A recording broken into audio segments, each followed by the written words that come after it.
Kuudenneksi on sijoittunut pisteellä 83 kilpailija numero 74 Roni Kanerva, Team Solana, Espoo.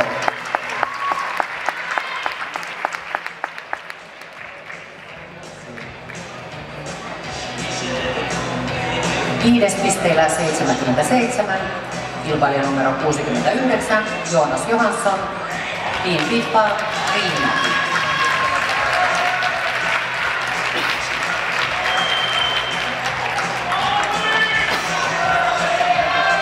Ja neljäs pisteellä 51 on kilpailija numero 76 Alexander Espaila, Team Jälkikäyttö, Helsinki.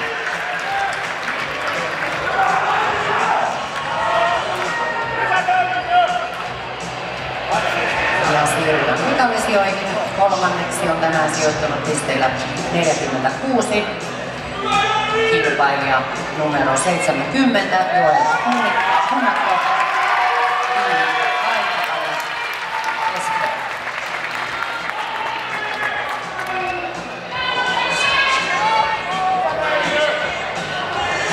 Ja tässä Mopera toiseksi pisteillä 40 on sijoittunut kilpailija numero 66 Joona Lehtonen.